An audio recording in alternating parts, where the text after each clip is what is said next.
Vamos a continuar hablando de temas dulces. Vamos a hablar hoy día acerca de la clasificación de la diabetes. En un video anterior hablamos sobre el diagnóstico de la diabetes en sus distintas etapas. Hoy día quiero tocar sobre el tema de la clasificación. Bueno, no todo se trata de diabetes tipo 2 y tipo 1. De hecho, ya puede ser sorprendente para algunos que existía la diabetes tipo 1. A muchos les debería llamar la atención eso porque no existe solo un tipo de diabetes, hay varios, ¿ya? Pero tampoco son solamente dos. Entonces, la diabetes tipo 1 es caracterizada por la destrucción de las células beta del páncreas por un efecto autoinmunitario. Es decir, nuestro cuerpo produce anticuerpos contra nosotros mismos, específicamente contra las células beta del páncreas, por lo general, lo cual genera una deficiencia absoluta de insulina. Evidentemente, si las células beta, que son las que producen insulina, se destruyen, no pueden producir insulina y al no haber insulina no se puede regular la glicemia. En el caso de la diabetes tipo 2, también hay un grado de deficiencia en insulina en algún punto de la enfermedad, pero lo que es más característico es la resistencia a la insulina. Es decir, el paciente puede tener niveles normales o incluso altos de insulina y aún así esta ser insuficiente para mantener los niveles adecuados de glucosa en sangre. Esta es típicamente la que ocurre en más del 90% de los adultos diagnosticados de diabetes y es la que más depende de los factores ambientales, es la que más depende de la obesidad y de la resistencia a insulina inducida por obesidad. Bueno, a veces la diferenciación entre una y otra no es tan clara y puede ser que un paciente con diabetes mellitus tipo 2, diagnosticada como tal, en realidad tenga una tipo 1. Ahora, no va a faltar el que diga, oye, pero que son terribles los médicos, ¿cómo puede ser que no se den cuenta?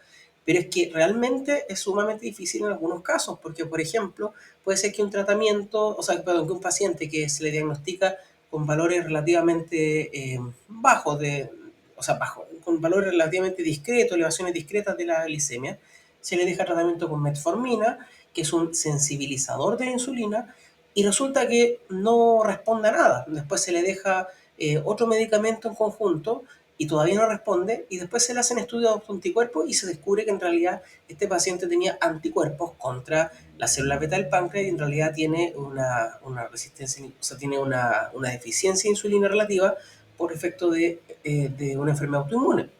En otras palabras, es más relacionado con la diabetes tipo 1 que con la tipo 2, pero sencillamente una variante leve. También es comprensible pensar en diabetes tipo 1 en pacientes que tienen, por ejemplo, antecedentes de antecedentes familiares de enfermedades autoinmunes no relacionadas con la diabetes directamente y empezar a presentar súbitamente diabetes. Entonces también puede ser ese un paciente candidato a pensar en una diabetes tipo 1. También en pacientes delgados que presentan diabetes tipo, aparentemente diabetes tipo 2, también es sospechoso. O sea, los pacientes con diabetes tipo 2 generalmente son todos obesos, generalmente, no siempre es así. Y al menos en estos casos lo más prudente sería dejar evaluación con exámenes de autoanticuerpos relacionados con la diabetes. Por otro lado, hay que destacar que la diabetes también tiene un componente genético, entonces hay familias enteras que desarrollan diabetes y a pesar de eso no son personas necesariamente obesas.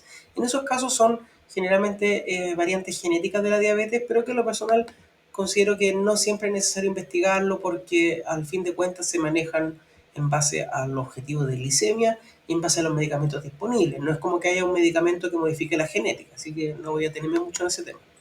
Pero sí me parece importante mencionar que hay algunas variantes de diabetes que se producen por lesiones del páncreas. Entonces, por ejemplo, la pancreatitis, el tumores del páncreas o traumatismos del páncreas, por ejemplo, en caso de accidentes vehiculares, etcétera, cualquier cosa que dañe el páncreas exocrino puede también generar daño en las células que producen insulina dentro del páncreas. Lógico, si se daña el páncreas y una parte del páncreas tiene, tiene el rol de funcionar como productor de insulina, evidentemente en algún punto se puede llegar a dañar. Entonces, hay que tener particular cuidado a los pacientes que, por ejemplo, son alcohólicos, porque los alcohólicos pueden desarrollar condiciones de tipo o sea, un tipo de pancreatitis recurrente relacionada con el alcoholismo. Y también hay que tener cuidado en pacientes que tengan, por ejemplo, patologías de la vía biliar y que son más propensos a desarrollar pancreatitis, y también en pacientes que tengan triglicéridos extremadamente altos que pueden desarrollar pancreatitis y eventualmente una diabetes. Entonces, vuelvo a decir, está la diabetes tipo 1, la tipo 2, algunas variantes genéticas y también hay diabetes inducida por daño del páncreas, no necesariamente diabetes tipo 1. Y también hay otras enfermedades que también pueden producir, digamos, elevación del azúcar y por lo tanto una variante de diabetes, y que no están directamente relacionados con los casos que mencionamos anteriormente, como por ejemplo el síndrome de Cushing, que se debe a exceso de cortisol, la acromegalia, que se debe a exceso de hormonas del crecimiento, entre otras tantas que se pueden presentar, como por ejemplo el feocromocitoma. Y también hay una variante que también es poco conocida, que es la inducida por drogas o medicamentos. Yo nunca me había visto una paciente que teníamos en urgencia, que era terriblemente buena para fumar y tenía un asma que se había complicado tanto con el tema del cigarro, que en la práctica iba casi todos los días a urgencias, incluso había algunos días en que iba más de una vez a urgencias, y saliendo de la urgencia se ponía a fumar al tiro y volvía después a la urgencia. Bueno, esa paciente me acuerdo que se automedicaba con corticoides porque sabía que los corticoides le producían cierto alivio de sus síntomas. Y a pesar de que se le dijo en todas las formas de vida y por haber que era peligroso usar los corticoides, que no tenía que usarlos sin prescripción médica, eventualmente desarrolló diabetes secundaria a corticoides.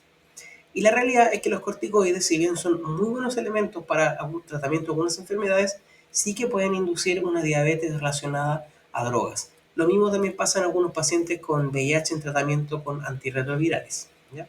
O sea, hay drogas, medicamentos que pueden generar también diabetes. Entonces, a manera de resumen y entendiendo que este video tenía por propósito ampliar un poquito el espectro del diagnóstico de la diabetes, es una invitación a conversar sobre el tema de la diabetes y las distintas variantes que existen, para que si tú tienes experiencia en alguno de estos diagnósticos, lo comentes. Quizás sea interesante que los pacientes se pongan a conversar y veamos aquí temas distintos a la diabetes mellitus tipo 2, ¿ya? Así que cuéntame tu experiencia, si tienes diagnosticada diabetes tipo 1 o tienes una diabetes inducida por drogas o sencillamente si tienes alguna duda sobre algún tema o proponer alguna propuesta o proponer algún tema que sea de tu interés, aprovecha de comentarlo. No olvides suscribirte y entonces comentar tus dudas y sugerencias de temas. Nos vemos.